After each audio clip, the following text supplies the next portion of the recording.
Buongiorno a tutti, benvenuti. Bonjour à tous. Bienvenue à cette rencontre dont le titre semble très engageant, très difficile, mais n'ayez pas peur. Dans une rencontre d'une heure, nous n'entendons pas faire la synthèse d'un parcours comme aussi riche et complexe et fécond que celui de Giussani. Mais nous entendons simplement rendre compte à un public plus vaste que les simples experts de ce qui s'est produit il y a quelques mois, plus particulièrement entre le 11 et le 13 décembre 2017, à la faculté théologique de Lugano en Suisse. C'est la seule faculté en dehors de l'Italie de langue italienne comme langue dominante. Nous verrons l'importance que cela a comme un pont entre la théologie, que l'on pense toujours avec le T majuscule, la théologie du nord de l'Europe, la théologie de l'Allemagne du Nord, de la France, et la théologie qu'on considère avec un T minuscule, celle des pays européens, méditerranéens, l'Italie, l'Espagne. Et donc, la rencontre d'aujourd'hui veut être un compte-rendu de ce qui s'est passé de façon très simple. Je pourrais l'introduire comme cela. Le courage d'une faculté de théologie qui, la première en Europe et la deuxième dans le monde, organise un congrès, non pas sur Giussani en tant qu'éducateur, sur la puissance et la fécondité de son charisme éducatif, qui a généré une réalité comme celle de Communion Libération, ou une réalité comme le meeting, parce que la racine, c'est celle de Don Giussani, mais sur sa pensée. Donc Giussani, philosophe, théologien. Donc, nous voulons affronter, ce congrès a voulu affronter avec une rigueur scientifique, comme l'exige l'étude de la théologie, la richesse et la complexité à partir de la formation, des sources, des rencontres, des développements. En particulier, nous verrons les développements œcuméniques. En effet, le charisme du mouvement de Communion Libération, on le voit très bien ici aussi, le charisme de Communion Libération de Giussani entre en relation avec d'autres confessions chrétiennes, en particulier l'orthodoxie, l'hébraïsme, le judaïsme, l'islam. Nous avions pensé à inviter avec le recteur de la faculté de théologie de Lugano, le professeur René Roux, également l'un des acteurs, des membres du comité scientifique qui a longuement travaillé. Je vois en première ligne un autre professeur, Ignacio Pax-Imadi, qui a été l'âme secrète de ce congrès. Nous voulions avoir également ici André-Marie Hieroumanis, qui est professeur de théologie morale à l'université de Lugano, pour qu'il nous présente son intervention à ce congrès qui, sans aucun doute, a approfondi de manière surprenante le lien, l'estime réciproque entre Giussani et von Balthasar. Nous avons déjà eu l'occasion de vous donner un avant-goût des nouveautés qu'a présenté ce congrès, des textes qui sortent directement des archives Balthasar et qui montrent cette correspondance bien plus fréquente que l'on le suspectait jusqu'à présent. Mais pour des raisons de santé, parce qu'il doit subir une opération urgente, bénigne, donc il ne peut pas être ici, et donc le poids de toute notre réunion d'aujourd'hui repose sur les épaules du recteur René Roux, noblesse oblige. Il est d'origine de la vallée d'Aoste. Il vient de la vallée d'Aoste et après ses études philosophiques, théologiques et son ordination presbytérale en 91, il se spécialise en patristique à Oxford, Rome et Paris. Entre 2000 et 2003, il est professeur de pathologie dogmatique à Saint-Anselme à Aoste. Et après quelques expériences d'enseignement à Rome, en Afrique, en Inde, en Allemagne, depuis 2010, il est titulaire de la chaire d'histoire de l'Église antique et de patrologie de la faculté de théologie de l'université de Erfurt, dans ce qui était autrefois l'Allemagne de l'Est. Il est devenu doyen de cette faculté, puis doyen, et en 2014, donc c'est encore relativement récent, il a été nommé recteur de la faculté de théologie de Lugano et 2 ans après seulement élu président de l'association des universités privées accréditées de la Suisse. Ses domaines de recherche sont l'histoire des doctrines christologiques dans le domaine grec et syriaque, l'histoire de l'herméneutique théologique et la théologie des religions. Je voudrais lui poser la question la plus immédiate que je pense que chacun d'entre vous nourrit. Pourquoi un congrès sur Giussani? Comment est née l'idée d'un congrès et comment avez-vous fait? Parce qu'on peut le dire sereinement, sans être polémique. Il faut un certain courage et également une sagesse pour mener à bien une entreprise de ce type. Donc nous le remercions chaleureusement, non seulement pour le congrès, mais également pour sa présence ici parmi nous.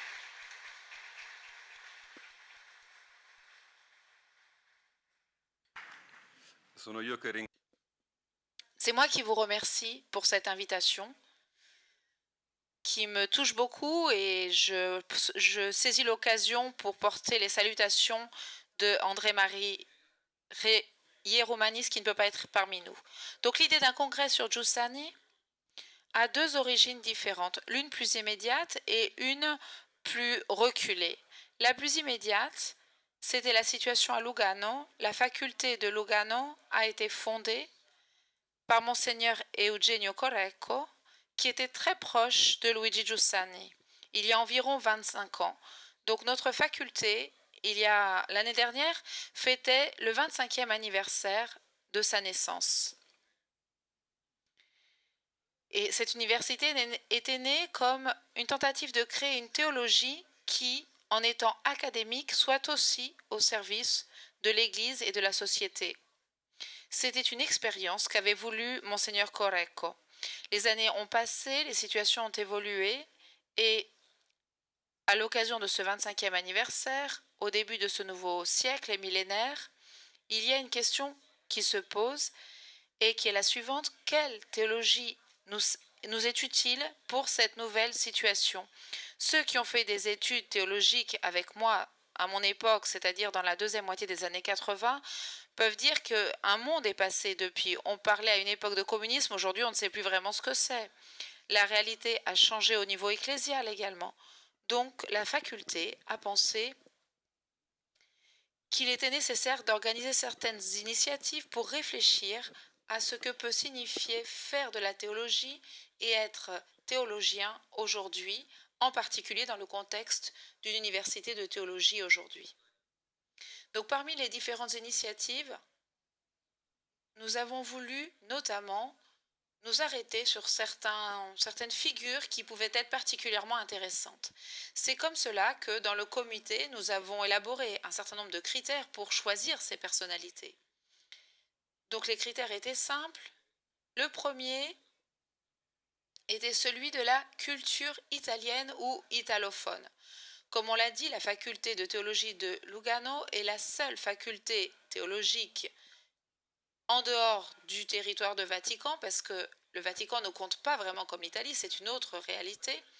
Et donc il nous semblait juste de nous arrêter sur des auteurs qui puissent provenir de cette ère culturelle qui, d'un point de vue catholique, n'est pas secondaire. Le deuxième critère devait être celui de l'impact de cette pensée. La théologie ne peut pas seulement être celle que l'on écrit sur un bureau, même si, bien entendu, les théologiens travaillent aussi face à un bureau, mais il fallait qu'elle ait eu un impact sur la vie des personnes. Donc une pensée qui ait montré sa fertilité, sa capacité à faire bouger. Donc c'était un deuxième critère qui nous intéressait. Nous ne voulions pas parler d'une théologie qui peut être belle, mais qui ne donne pas de fruits. Donc un troisième critère était celui qu'il y a aussi une présence sur notre territoire. Le canton du Tessin est une réalité petite, très liée à la Lombardie, donc il fait partie historiquement, en réalité, mais en même temps très spécifique, très particulier. Donc il était nécessaire que ces penseurs soient liés à la réalité ecclésiale du canton du Tessin.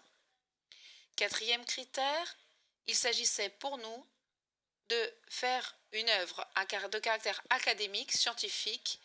Donc il ne s'agissait pas de faire un choix de nature politique et ecclésiale, mais d'apporter une contribution, un approfondissement, une réflexion qui est la fonction d'une faculté de théologie.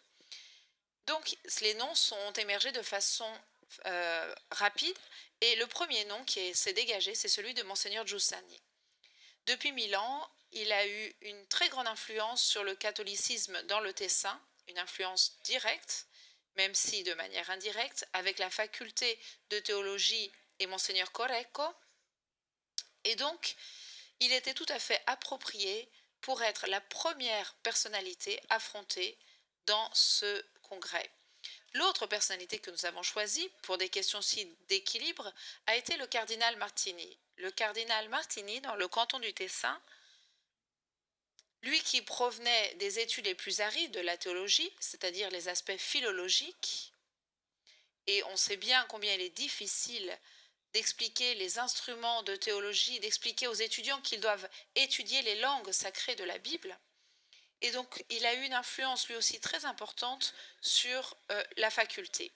Donc, vous comprenez bien que ces deux personnalités, d'un point de vue politique, on pouvait nous les confronter de façon un peu problématique, parce qu'on connaît l'histoire, on connaît les situations, mais il faut dire que ce choix, en ces termes, a été un choix qui a véritablement permis de mieux comprendre la fonction d'une faculté théologique. Elle a ce rôle de contribuer à la réflexion.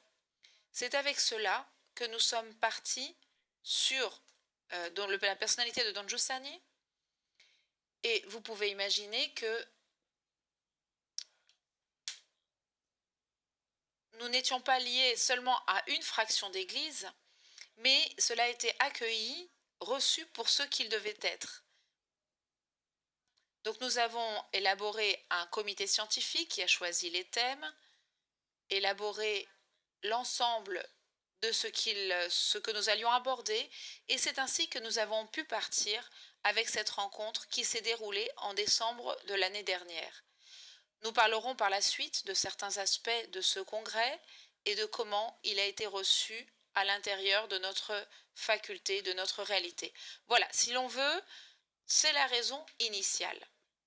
La plus proche, la plus immédiate, pour partir d'un congrès sur Don Giussani. Je me rappelle encore la réunion que nous avons faite avec le comité organisationnel en 2015.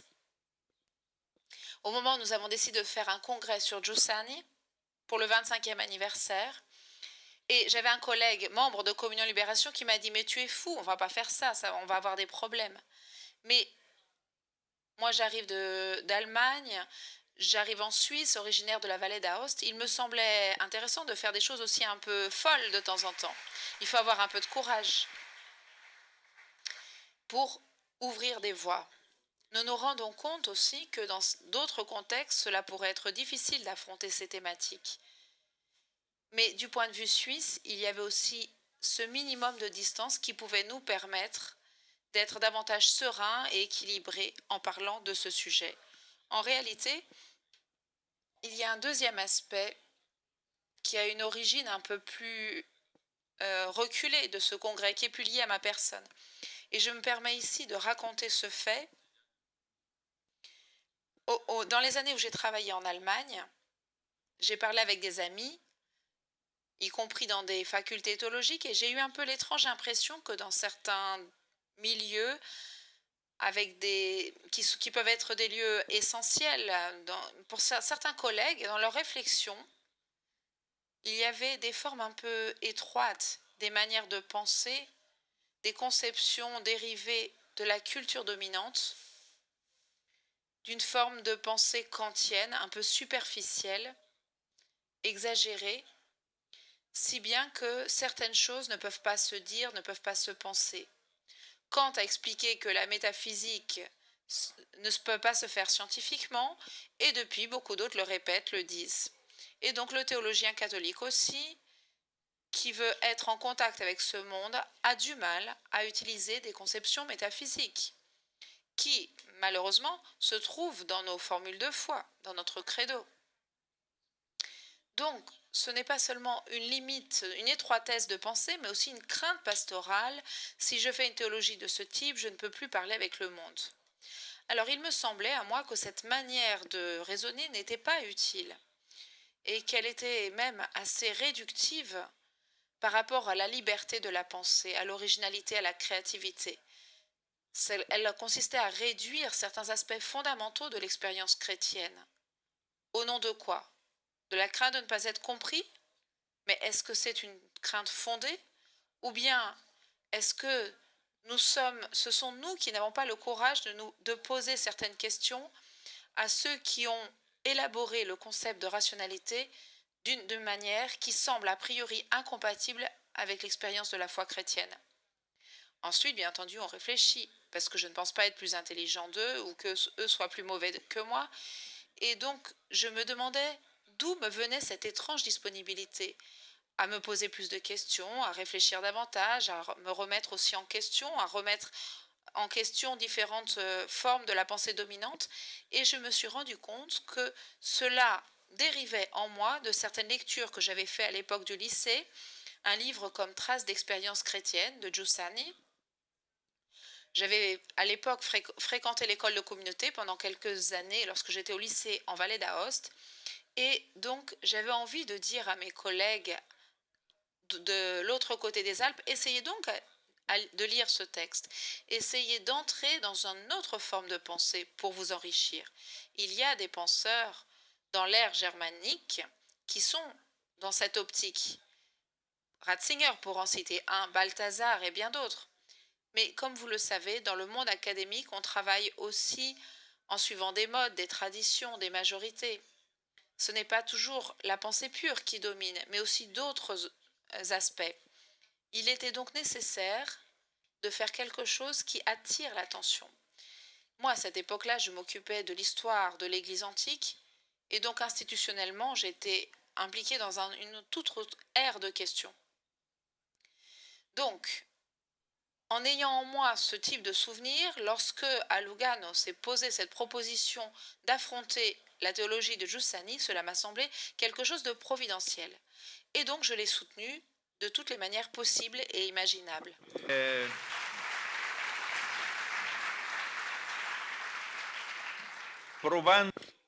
Merci. Si l'on essaye de façon très fragmentée de nous introduire et de comprendre le parcours de ces 3 jours de colloque à propos de Giussani, l'auteur Tombolini pour la maison d'édition Cantagalli et l'édition de la faculté théologique. Un livre a été publié, Don Giussani, le parcours théologique et l'ouverture écuménique. Il est tout nouveau, il vient d'être publié. Tu cites aussi dans l'introduction cela. Nous avons été surpris dans les médias. Nous avons fait des découvertes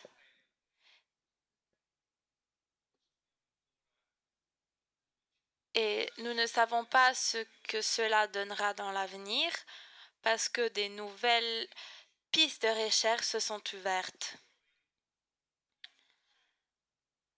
En lisant très vite, très rapidement le sommaire, j'essaye en 3 minutes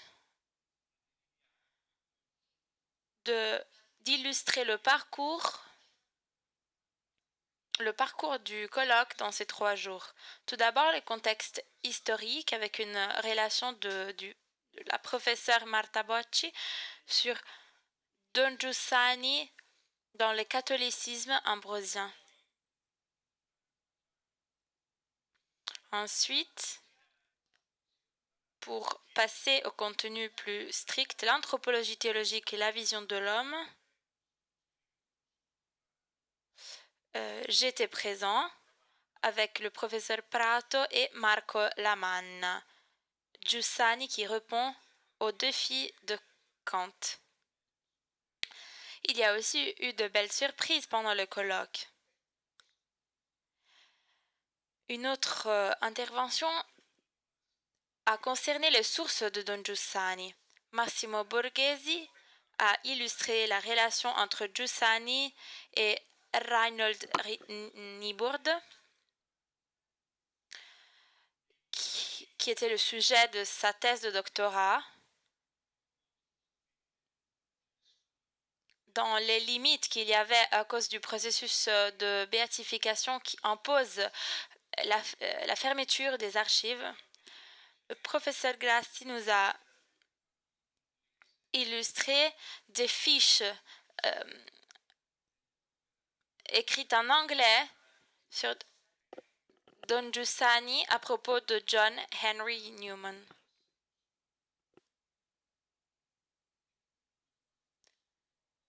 Il y a eu aussi une contribution du professeur Conrad de la relation entre Giussani et Newman. Ensuite, Jacques Selvé, un grand ami de von Balthasar, a illustré la relation entre Giussani et de Lubac. Et en dernier, mais non pas pour un tournant, Monica Schulzappa a parlé de la relation entre Giussani et Guardini. Et je vous conseille de lire le livre qu'elle a écrit. C'est vraiment un trésor très précieux. Une autre section a été consacrée à certaines rencontres. Hieroumanis a parlé de la relation entre Giussani et Balthasar. Savorana a parlé des relations avec Jean-Paul II, Ratzinger après Benoît XVI.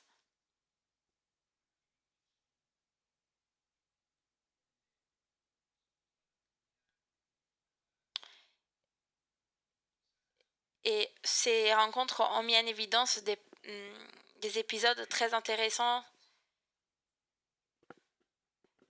en particulier des rencontres entre le cardinal Ratzinger et Giussani à Rome.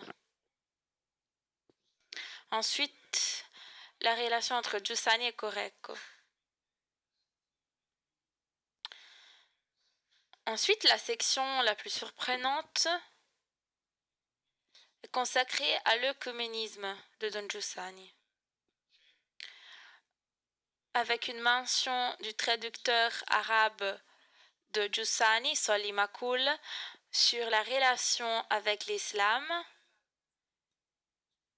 et une leçon fondamentale de la Radical Orthodoxy, John Milbank.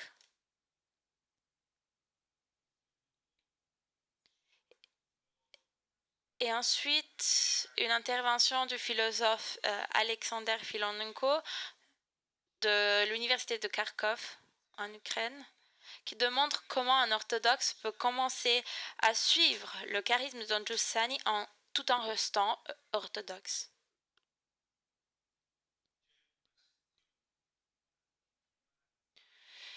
Une section est appelée la préoccupation éducative avec une relation très intéressante du professeur Roux. Et je vais lui demander quelque chose après. Le professeur Braschi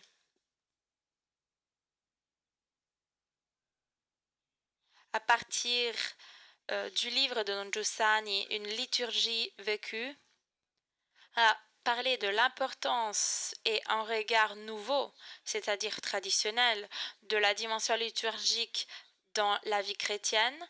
Et Giulio Maspero a parlé de comment Giussani s'est servi de façon fascinante de la littérature de tous les auteurs qu'il a aimés à partir de Leopardi, le petit italien Leopardi, et qu'il a proposé à des générations d'étudiants.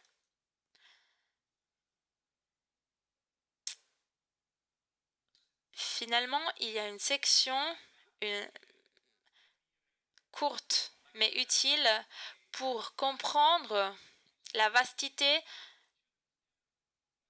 que l'on fasse, à laquelle on fait face en tant qu'intellectuel, de comment sont aujourd'hui classés les textes de Don Giussani. Et le professeur Bresson a parlé de la bibliothèque de Don Giussani, donc les auteurs qu'il a lus et consultés. Si vous allez acheter le livre, comme je le crois, n'est-ce pas? Je vous conseille de commencer par la fin. Comme dans les polars, où on va à la fin pour comprendre qui est l'assassin. La partie finale est la Lectio Magistralis de Julian Caron, le chemin au vrai et l'expérience. Il ne s'agit pas d'un livre que vous pouvez lire à la plage. Il a presque 500 pages. Lisez-le calmement, commencez par le fond, un morceau. Je fais ce petit résumé et je te demande en tant qu'intellectuel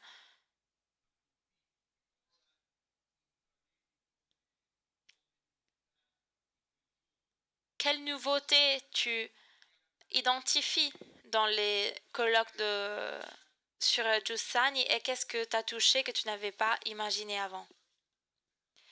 Il y a certains aspects liés à l'expérience même du colloque qui sont allés au-delà de ce qui est normalement un colloque théologique. J'ai participé à beaucoup de colloques et normalement on ne s'attend pas à sortir d'un colloque avec un enthousiasme plus grand du travail que l'on fait. Notre intention était de faire de la recherche. Donc, il s'agissait d'une rencontre qui essayait de comprendre ce qui était déjà fait, ce qui était déjà étudié sur le personnage de Don Giussani et d'établir un point de départ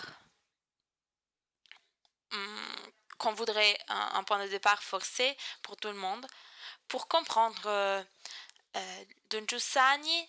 Et c'est pour cela qu'on s'est basé aussi sur les sources, sur les instruments et sur la structure de l'œuvre. Mais j'ai été surpris par deux aspects. Tout d'abord, la surprise des membres de Ciel, parce qu'ils me disaient on a découvert des aspects de Don Giussani qu'on ne connaissait pas. Le fait que moi je ne les connaissais pas, c'était normal. J'ai appris beaucoup de choses nouvelles, mais parce que j'étais j'avais une ignorance personnelle liée à mon histoire personnelle, mais des personnes qui sont des membres de Ciel et qui connaissaient Don Giussani, le fait qu'ils ont découvert des nouveautés par rapport à sa pensée, c'est quelque chose que j'ai apprécié particulièrement. Le deuxième aspect que j'ai remarqué surtout grâce au professeur Geromanis, c'est l'ambiance qui s'est créée parce que beaucoup de personnes faisaient partie de la faculté depuis le début, qui était une faculté nouvelle à Lugano. Et André-Marie m'a dit, ces jours-là, c'était pour moi comme au début. C'est-à-dire le moment où on se rencontre au nom de notre passion pour le Christ et l'Église qui s'explicite à travers notre travail intellectuel, à travers la recherche. Au niveau un peu superficiel, c'est l'aspect qui m'a le plus touché par rapport à d'autres expériences pareilles. D'un point de vue des contenus, j'ai été touchée par l'impact œcuménique de la pensée de Don Giussani. En allant au centre et au cœur de l'expérience chrétienne, on peut se découvrir unis avec nos frères orthodoxes qui redécouvrent dans cette pensée un chemin pour se rapprocher au centre de leur expérience aussi. Je pense vraiment que cela est la mission de la théologie et ce que la théologie devrait faire en tant que service. C'est une dimension très intéressante. Un autre aspect que sans doute je savais déjà, c'est la volonté de Don Giussani de créer de l'unité de certains aspects. La théologie et l'étude des Écritures ne peut pas être séparée par l'engagement de la vie chrétienne. Le système entier est une vision complète et c'est ce qui donne la force et la créativité à cette pensée et ce qui nous fait bouger. Certains aspects que, en partie, je connaissais déjà ou que j'ai découverts pendant le colloque sont été les plus intéressants pour moi. Au niveau de faculté théologique, on s'est rendu compte que c'était utile, que c'était une opportunité de regarder les différentes réalités de l'Église. Une théologie scientifique ne signifie pas seulement faire des traductions et faire des commentaires sur des œuvres faites par ailleurs, comme si la théologie serait reléguée aux experts. Mais la théologie passe aussi à travers ces choses. Una conferma. La confirmation de cette surprise des membres de Ciel, je peux la décrire ainsi. Ça a été tout d'abord le contre-coup, la surprise de l'humilité, de l'immense masse de travail, d'études dans les premières années après le séminaire, la profondeur des études de Giussani. Elle a certainement été facilitée par l'ouverture extraordinaire du climat du séminaire de Venegono d'où il provenait. N'oublions pas que dans ces années-là, on parle des années 50, d'un point de vue théologique, ce qu'on appelle la théologie romaine, dès que l'on utilisait certains termes, surgissait l'accusation de modernisme. Et Giussani, dans ce séminaire de Venegono, il a la possibilité d'étudier par exemple Reinhold Niebuhr, un auteur protestant, qui, du point de vue de la méthode, marquera profondément sa pensée. Il entre également en contact avec Newman et avec ce que on appelle aujourd'hui, cela sonne aujourd'hui de façon positive, mais à l'époque on l'appelait, en utilisant le terme français, nouvelle théologie, et ça avait une acception négative. La pensée de Lubac, de von Balthasar. Il étudie de façon approfondie Guardini. Il y a une soif d'apprendre, un travail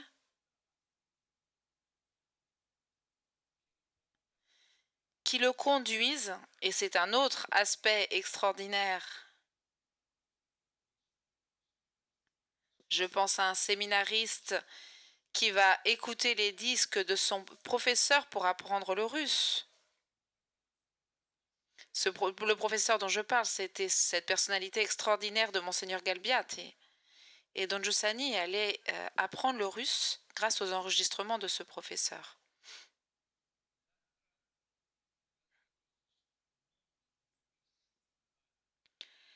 L'autre chose tout à fait nouvelle et très surprenante,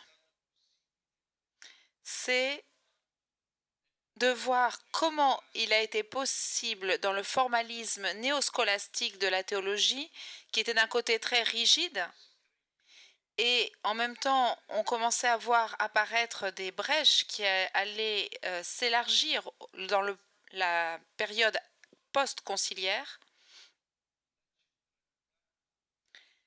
On constate la centralité de l'événement du Christ.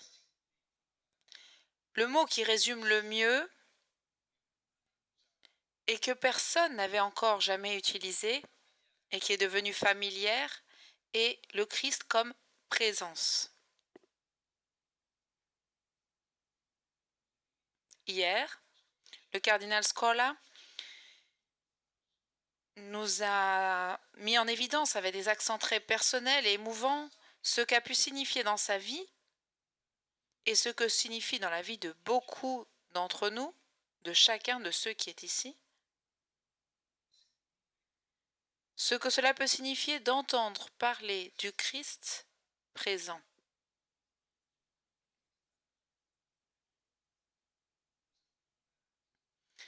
Et en particulier ce courage, cette rigueur humble et ce courage de mettre en jeu sa propre humanité.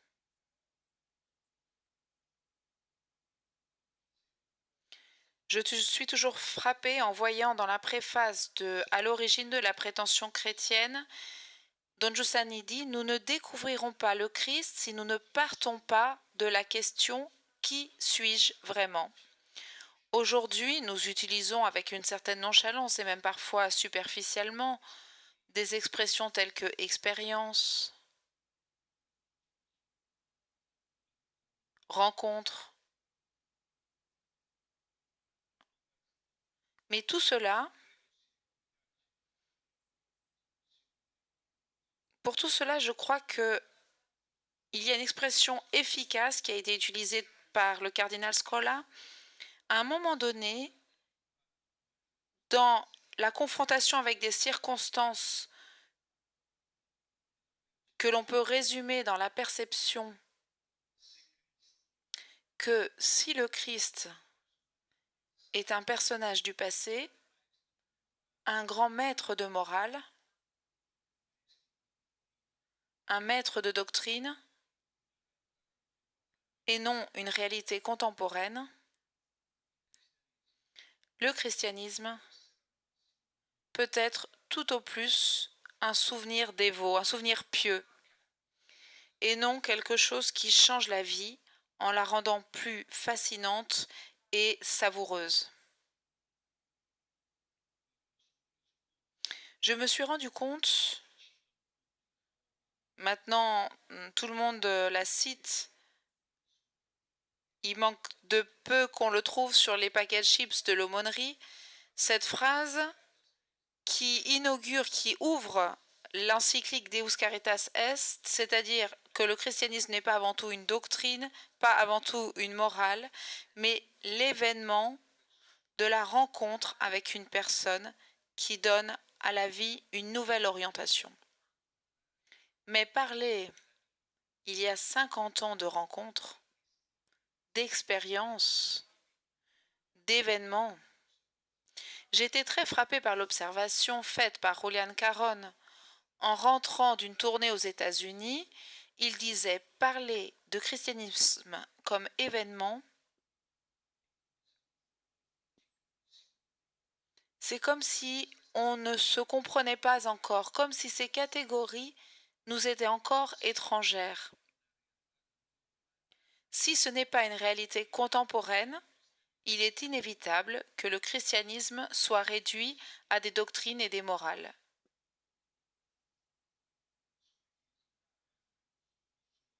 Le résultat de cela, on le voit dans l'Église américaine, mais pas seulement, on voit les résultats de cette réduction. Tout cela, ce sont des pistes ouvertes.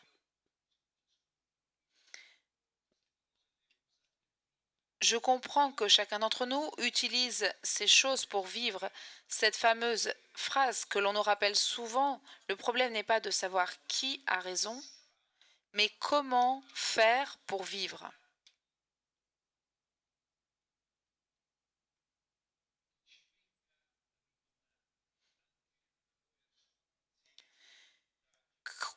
Qu'on nous redonne à travers la patience, l'humilité, il faudra beaucoup de temps, de rigueur dans les études théologiques, que l'on nous restitue la profondeur de cette pensée initiale, c'est une contribution à la dimension raisonnable de ce que nous vivons. J'aimerais donner un exemple, et c'est là que je vais interpeller le professeur Roux comme recteur, comme responsable ultime de la faculté, responsable du colloque. Parce que pour moi, tu as évoqué la surprise d'entendre Alexander Filonenko, qui est orthodoxe, dire de façon très sereine et en le démontrant par des citations, il disait « J'ai retrouvé dans l'expérience de la rencontre décrite par Giussani les mêmes accents que ceux qui m'ont converti quand j'étais athée et communiste, comme presque tous les jeunes sous l'Empire soviétique, qui m'ont converti au christianisme en entendant les prédications du grand métropolite Anthony de Souroche. Le christianisme est une rencontre. Tout à coup, on voit émerger, c'est la manière de travailler de l'Esprit Saint, souvent de façon très invisible, dans le quotidien, où l'éclat des discussions, des débats, des contrastes, des dialectiques quotidiennes, mais à un moment donné, on voit apparaître des bourgeons qui se détachent du tronc qui semblait sec, desséché, voire mort, le tronc de l'expérience chrétienne. Et donc une des choses qui m'a frappée, c'est d'entendre René Roux aborder un thème qui, comme vous le voyez, que chacun d'entre nous a affronté de manière implicite, vous le voyez, c'est-à-dire savoir comment Don Giussani lit l'écriture. Ici, assis à ma place, le professeur Weiler a dit son émerveillement pour la passion de Don Giussani pour l'Ancien Testament. Mais certainement, beaucoup d'entre nous ont été fascinés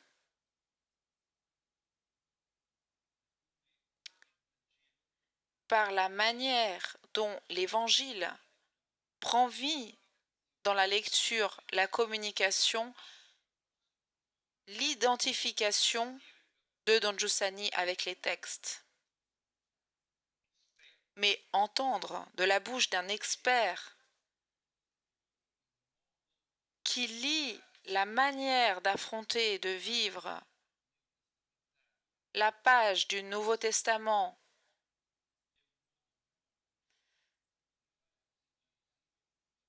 et de dire cette attitude de Giussani est une nouvelle manière de faire de l'exégèse, entendre dire cela m'a fait dire il y a quelque chose dont je dois devenir plus conscient. Donc, dans les 20 minutes qui nous restent, j'aimerais demander si tu peux aider un public plus large que celui des théologiens et des philosophes à entrer dans les raisons pour lesquelles tu dis que cette manière de faire de l'exégèse est nouvelle. Alors, j'explique simplement comment on est arrivé à cette contribution dans le colloque. Donc moi, je me suis toujours beaucoup intéressée à l'herméneutique théologique et biblique en particulier, et en particulier dans l'Antiquité, et j'avais le souvenir de la lecture de cet ouvrage de Giussani, Traces d'expérience chrétienne, et j'étais touchée de voir comment Don Giussani lisait certaines pages des Actes des Apôtres. Et donc, quand il y a eu le comité scientifique qui organisait les différentes thématiques, j'ai dit je pense que ce serait intéressant d'affronter cette thématique et j'aimerais qu'il y ait un thème, un expert qui puisse affronter de manière spécifique ce thème. Et comme cela se passe souvent, le comité scientifique m'a renvoyé la balle en me disant que je pouvais moi-même faire ce travail. Alors, j'ai essayé de préparer quelque chose et je me suis rendu compte que, effectivement, cela n'avait encore jamais été fait. Ce qui est un peu étrange parce que cette capacité de Giussani de faire lire, de faire entrer son auditoire, c'est les jeunes qui l'écoutaient, au cœur de l'écriture, c'est quelque chose que beaucoup ont remarqué, comme moi-même je l'avais remarqué. Je ne savais pas que c'était une expérience aussi répandue. Donc j'ai tout simplement essayé de comprendre ce que fait Giussani et comment ce phénomène pouvait être un peu différente d'autres manières de lire la Bible.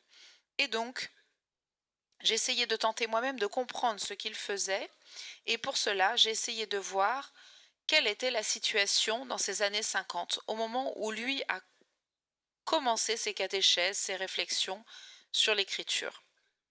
Et je crois avoir vu certains aspects que j'aimerais tout simplement présenter. Le rapport avec la Bible, avec la Sainte Écriture, nous savons tous qu'il est fondamental.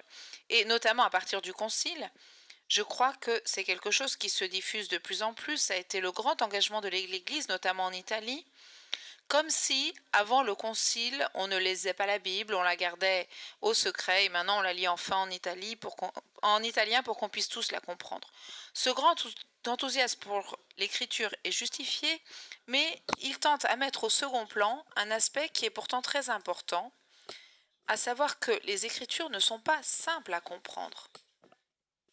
Il ne suffit pas d'ouvrir, de lire et on comprend. Il y a beaucoup de pages et d'aspects qui sont problématiques et qui mettent la foi en crise, parce que c'est un monde différent et pour différentes raisons. Donc il ne suffit pas de prendre ce livre et tout à coup, l'Esprit Saint m'illumine, me fait tout comprendre et ma vie de foi en est renforcée.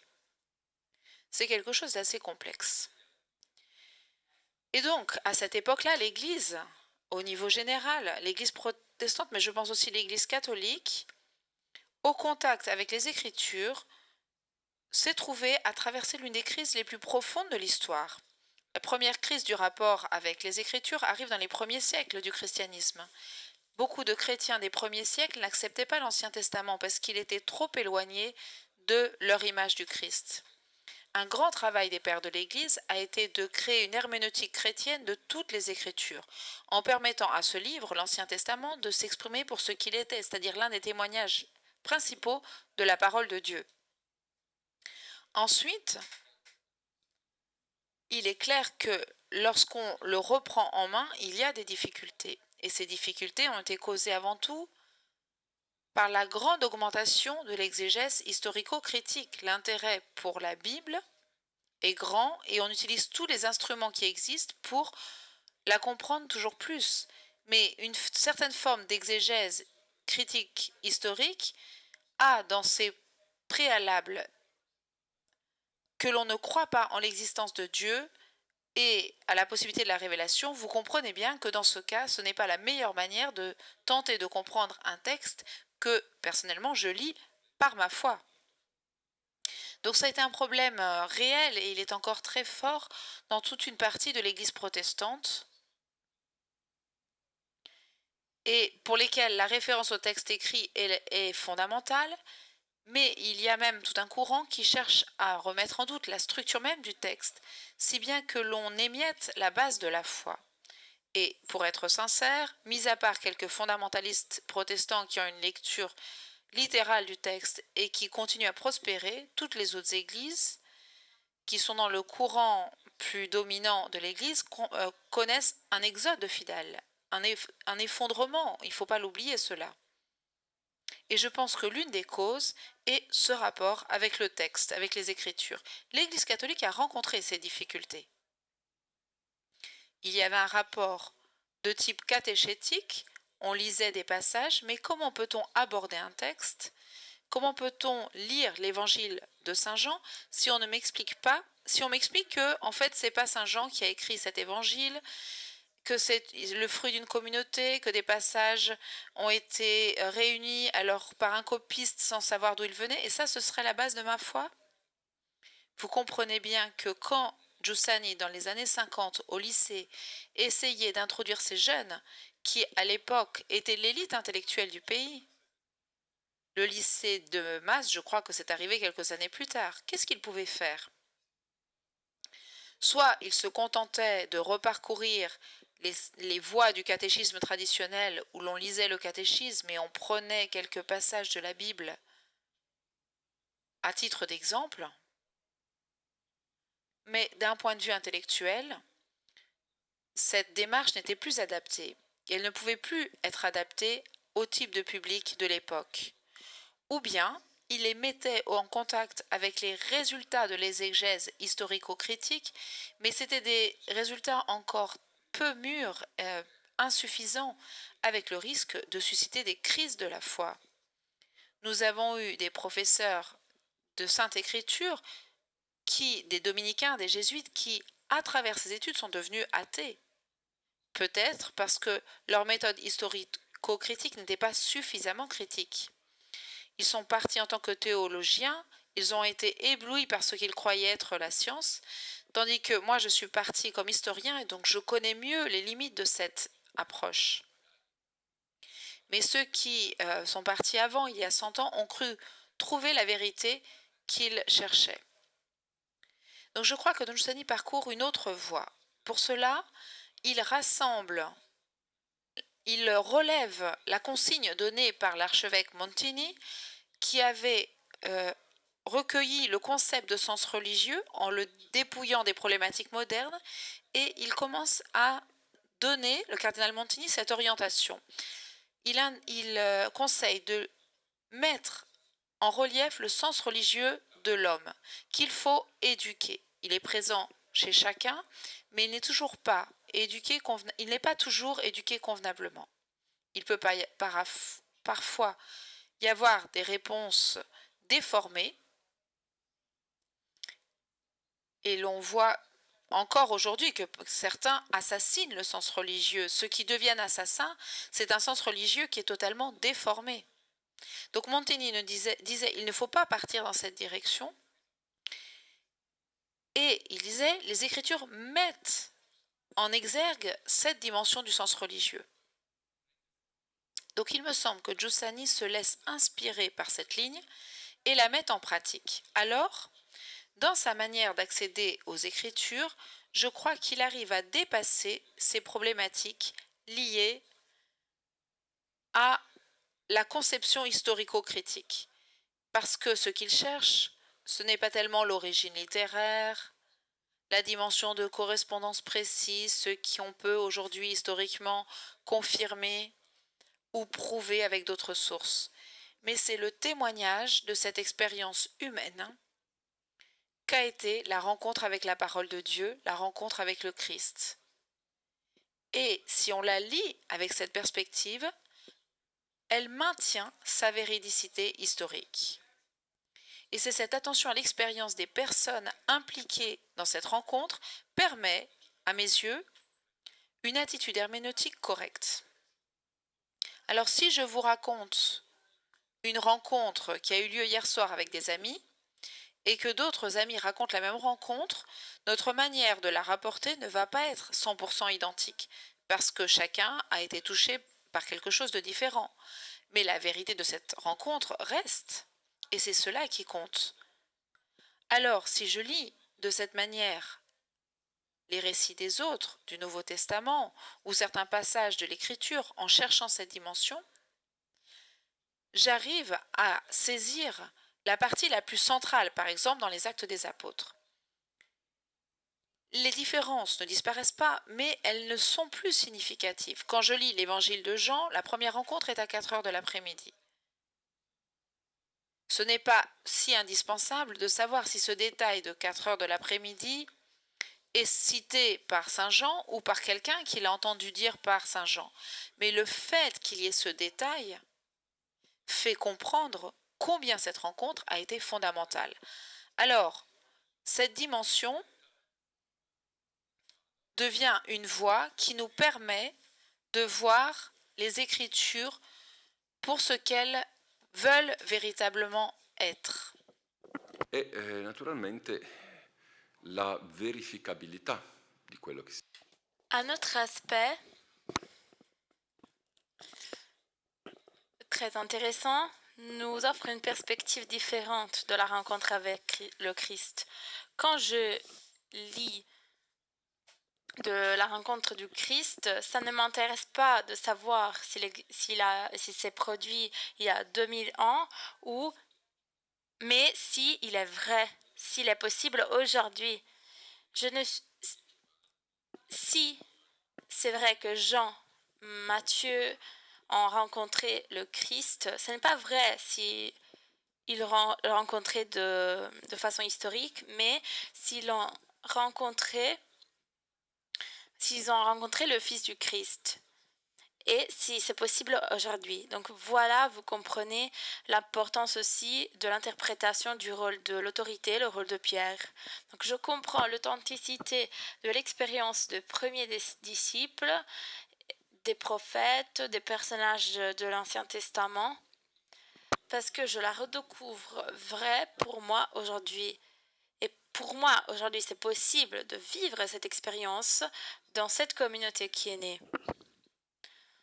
Je pense que c'est la contribution plus essentielle, l'une des contributions plus essentielles de l'approche de Don Giussani. Ce n'est pas si nouveau que ça, parce que c'est la façon de lire les Écritures de façon vivante qui était habituelle dans la tradition chrétienne déjà dans l'Antiquité. Ce qui est nouveau, c'est que le contexte critique où il a commencé à avoir cette approche était différent. C'est ce que j'ai compris de ses observations, de ce commentaire et de ses études, parce qu'il ne le dit pas clairement. Il est originel parce que il a ouvert cette voie qui rend crédible une approche avec les Écritures d'un point de vue humain et intellectuel et qui ne se base pas seulement sur la foi. Quand j'ai lu la biographie de Savorana, j'ai été frappée par un témoignage d'une jeune fille qui disait « Il m'a ouvert les portes des Écritures sacrées, ce qui était pour moi inconnu dans d'autres expériences dans l'Église. » Et c'est donc quelque chose que beaucoup de personnes ont apprécié de Don Giussani. Donc ma contribution a été une première tentative de mettre en contexte les textes de Don Giussani et de faire une première analyse des formes exégétiques de Don Giussani et donc une tentative de comprendre quelle était la logique qu'il n'avait pas expliquée mais qui inspirait son attitude envers la Bible.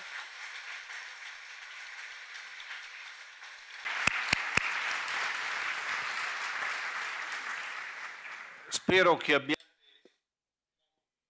J'espère que vous avez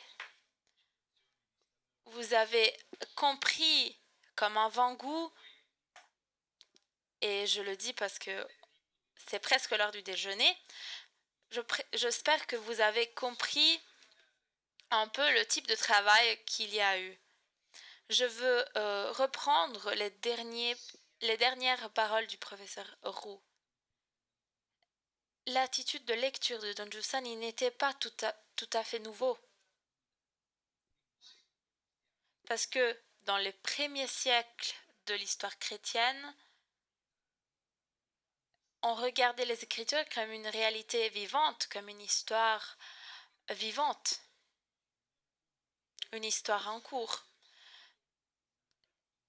Nous comprenons que pourquoi Giussani disait « Je ne voulais pas fonder, j'ai rien voulu fonder, je n'ai pas de prétention d'originalité, mais je voulais proposer de façon fascinante et passionnante le christianisme dans ses facteurs essentiels. »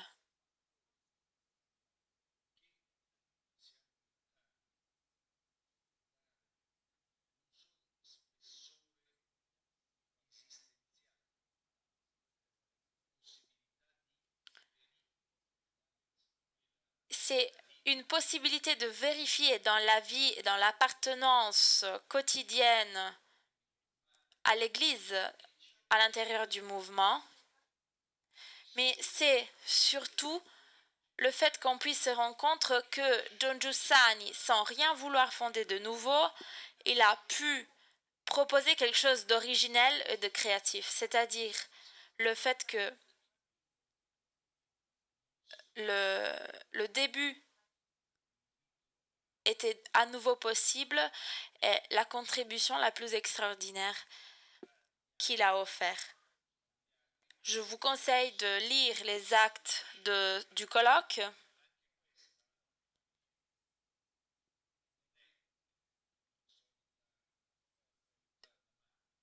Je ne le dis pas pour faire de la pub. C'est une conception de comment on fait de la recherche en théologie. Quelqu'un doit penser, étudier, se mettre à un bureau, mais de l'autre côté, il y a la vie.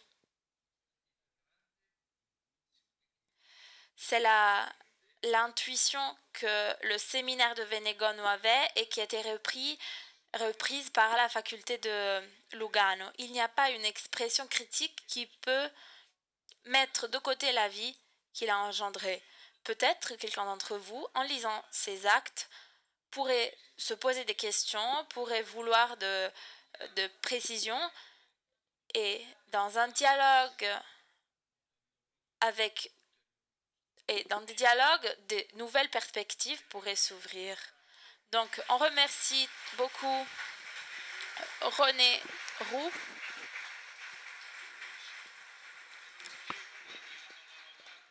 Il me disait, beaucoup de personnes ont travaillé, Giorgio Paximadi, d'autres professeurs, André et Marie. Après, je vais recevoir tous les applaudissements.